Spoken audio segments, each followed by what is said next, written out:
Hey, what's up, Giles here, and I'm back with another video.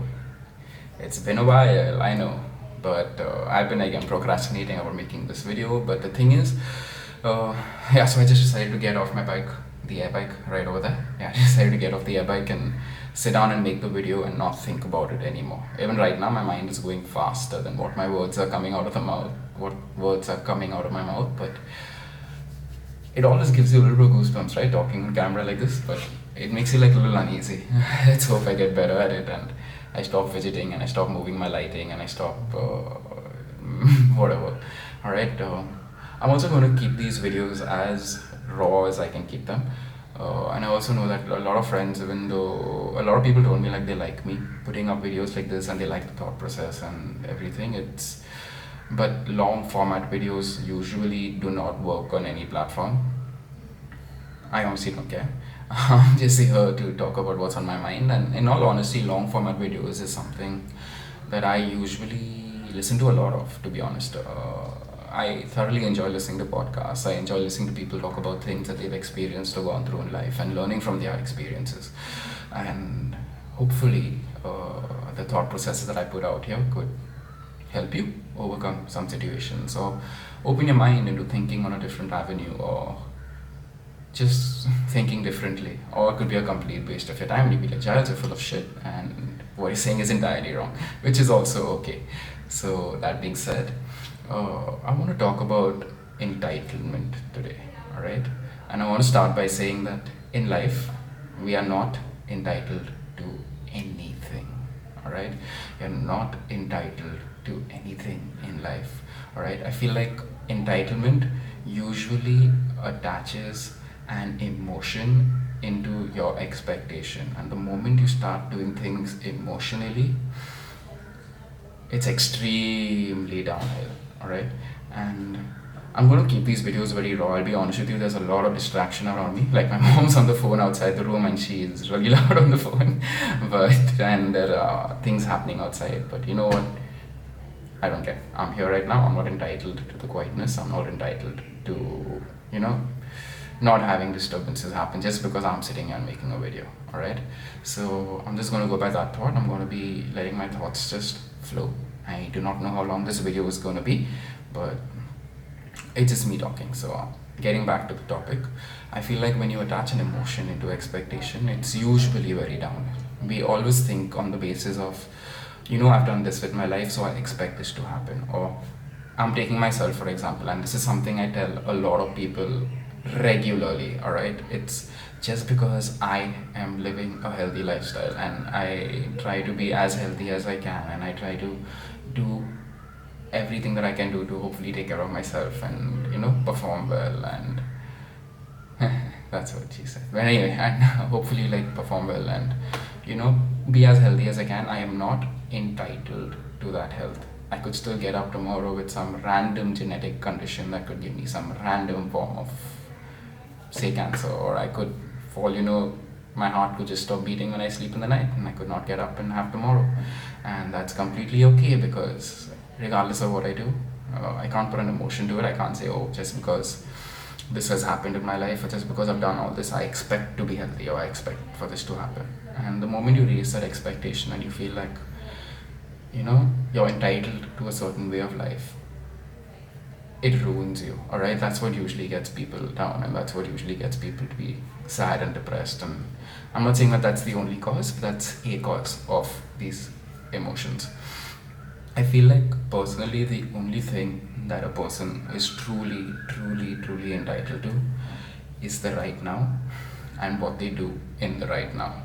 All right, I feel like if you want to live the best life you can, don't think about what, you know, things could lead to in terms of the best life. Think about what you could do right now and give it your best shot at it. If you're doing some work, for example, say if you're writing, say if you're working out. Okay, for me, I'm going to link everything to working out because that's the most natural, easiest thing for me to link it to. I'm spending time doing it. But when I'm doing it, am I doing the absolute best that I can in that very moment? If it's a yes, I can be happy with just the joy of actually doing something and being happy with the outcome of that something that I've done. All right, it's like we have just the present, the breath that we have in our lungs right now, the second that is passing, that's already passed. Like, seriously, all that we are truly entitled to is the right now. If I go to sleep in the morning, if I go to sleep in the night and get up, I'm entitled to that day, but I don't know what's going to happen to that day. Okay, all I can do is do the best that I can in that day that I have. So that's all that I want to say. I'm not saying like go ahead and live recklessly, like you will go like one life, everything, because everything comes with responsibility. All right, you have to be responsible with the time that you have, but you should also be not having an expectation of something. It's, for example, I may show love to someone, but I'm not entitled to that love in return. I may save all my money in a bank, but I'm not entitled to the fact that the bank could just shut down and I lose all my money.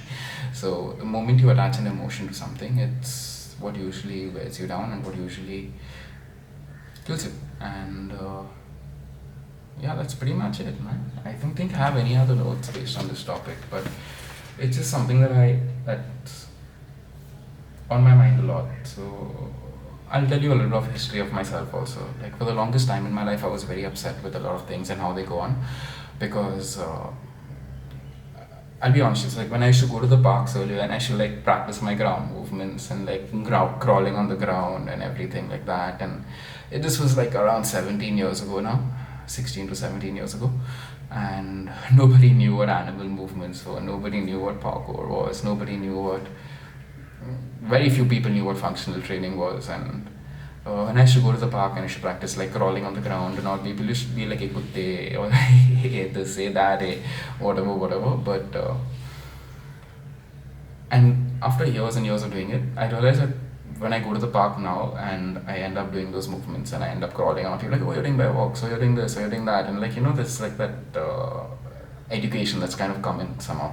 And for the longest time, because I was one of the first few people to start doing these movements, felt very entitled to having a really big share of whatever the fitness industry has to offer, whatever this has to offer, that has to offer. And that made me very sour as a person for the longest time. And I felt like people who are the first people to do things are usually the people who end up getting the biggest share of the pie, and you start thinking like that and this and this and this. But I realized that I started spending so much time in those downward thoughts that my attitude towards life in a lot of ways were very downward.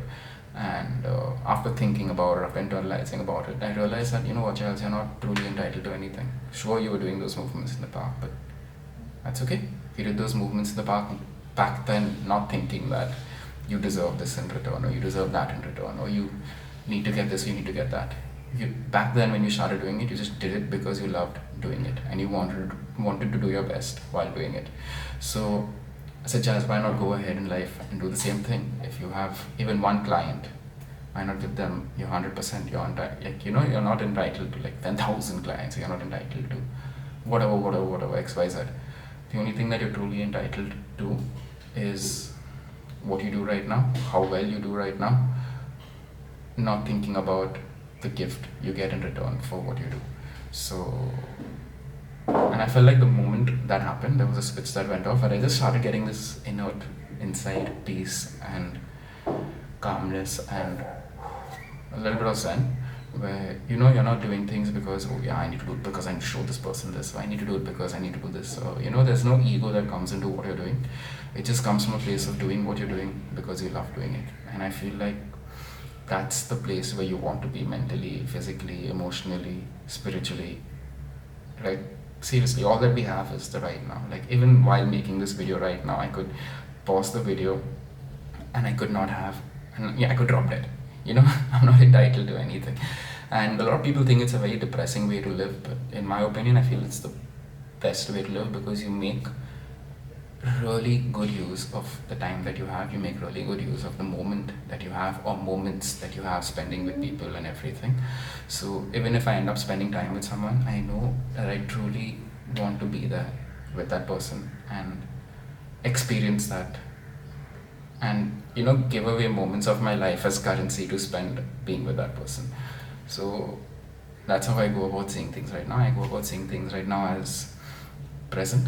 What you do in the present, build moments, build experiences, and just do your best with whatever you're doing. Okay, we're not entitled to anything, we're just entitled to the right now. So do your best with your right now.